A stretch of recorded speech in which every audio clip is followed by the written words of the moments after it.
This little sugar shack is going to protect my birch sap boiler. Here's the end cap. That's an expansion joint.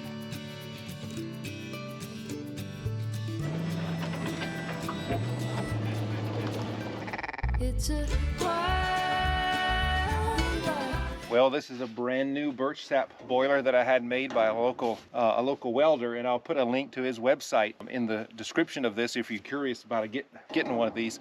In Alaska, we can't find these. They're not made locally, and so I called a place out of, I think, Maine, but they were way too expensive, and plus shipping would have been just impossible for me to buy. So I called up a local neighbor and a welder, and he said, "Sure, Bennett, I can do that for a good price." And he did. So if you want one of these built, he'll do it for you. His name's John. So what we're doing right now is we have to install the stovepipe, and we want the stovepipe for the exhaust, the smoke, to come out here and then up this way and out to get it away from the birch sap. The birch sap will be boiling in here.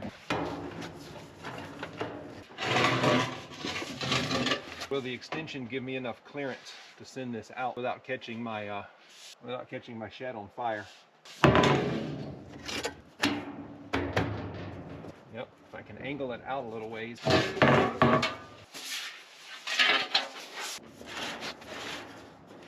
We can send it out like this, just about like that. It doesn't need to be perfectly vertical, and then I can put a strap right here, and it gives it space, and we go up like that. I'm gonna turn these cameras off and fight with this, because I might start saying words that are not family friendly on YouTube. So I got this pipe together finally, and then this is what goes here. And the way to trick is to do it is to put this in first. Okay, that looks good. All right, so this is an angled pipe. If you angle it just the right way, it should fit here and go straight up. Pleased with that. I want some space between here and here because this is going to get hot and I don't want it too close to this, but I can also put a shield here. Okay, I think that might do it. Yeah, there we go. Okay, that fits really nice. So I can put a hose clamp around here to hold this in place. And then I can turn this just a little bit like that. And then I have a brace that will go here to hold this in place. And just a little bit of air gap, and I can put a piece of sheet metal right here to protect this as well. But that looks really good there. The end cap looks like this, and it should fit right there. Here's the end cap. It's an expansion joint, and it has a little screw-in nut with it. Just like that. And that's gonna work really, really well. And I'm just super excited. We've been wanting to build one of these birch sap boilers for a long time, and I'm so glad we finally got one of these built. Standing work, dude. I mean, look look how tight this fits around here. How you built that? Tried to, yeah, make it strong. I mean, yeah. Short, stout. It looks like somebody knew what they were doing. It's birch sap season in Alaska, and a sugar shack is a loosely defined term that defines a little small shed that is used to cover your birch sap boiler in this case. And so I've been wanting one of these for a long time. This little sugar shack is going to protect my birch sap boiler from the elements and from birds flying over and from bugs dropping into it. I should not try to do everything in the backcountry, and you should ask for help. Not everyone can do everything. So in this case, I hired my friend Calvin. This is Calvin. Calvin is a local contractor. He helps us out a lot. The base of this sugar shack is on a skid. The skid is the big brown beam at the very bottom when I'm not using it. And that's why it's on skids. And so here's how we built it. We started with the base, 2x4s mostly, and we just simply built a basic deck. And as you can see what's Calvin doing there, and he's just building the deck. And then 4x4 posts to go up. By the way, everything on the bottom level that might touch water or snow or mud is built out of treated lumber. And then we go up from there. What Calvin is doing is he's building the deck, and then we go up with the timbers, the vertical timbers, and then the top is built in that fashion to handle a snow load at a very, very steep angle. So it's unlikely that I helped Calvin where he needed help, but I generally stayed out of his way. By the way, Calvin, this was not some kind of drawing. We didn't buy plans for this or anything like that. We just built it. We just built it out of our own minds and our own head, and Calvin did quite a nice job. The roof is built out of simple plywood and then a butane layer. A butane layer is an impermeable layer that keeps water out, perpendicular to the length of the shed. So the back of the boiler would stick out the back, and then I can mount a vertical stovepipe to push the ashes and the soot away from what we were boiling inside. And it worked out it was just long enough to do exactly that.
generally known as a maple sap boiler because in the Northeast, they'll use this for maple. This one, my friends, is for birch syrup. We don't have maple trees up here, so we will use this for birch syrup.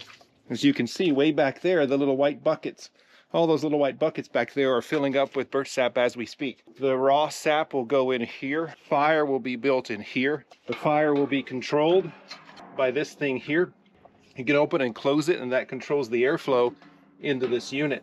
And the fire will catch the bottom of this stainless steel pan and boil this sap. Right here will be a drain and a temperature gauge to monitor the temperature of the boiling sap at all times. And I will put just a little bit of a lean to this where the sap will accumulate this way and here and drain right out of here and into a finishing pan. These go in the bottom of the burner like that. They'll line the bottom of this burner and up the sides a little bit to protect the steel from fire. This will keep bugs and birds from dropping into the sap as it boils. It'll also keep the rain off of it. And then around the back here, as you can see, there is our smokestack. And that looks so very cool. I've got to install that so it'll breathe out the top, but you get the point. And I'm so excited this thing is finished. Been wanting to do this for years. And I'm so excited to share the next steps with you because very soon, like tomorrow soon, we will be boiling sap into this thing. And I can't wait to show you how that works because the end result is beautiful little jars of a deep, rich, dark, sweet birch syrup. I'm so glad you're joining us on just another adventure with Living My Alaskan. There is nothing mild about living this wild. We live a wild life in the great land, and we want you to know that you can too. We pack every video full of information, but most importantly, inspiration.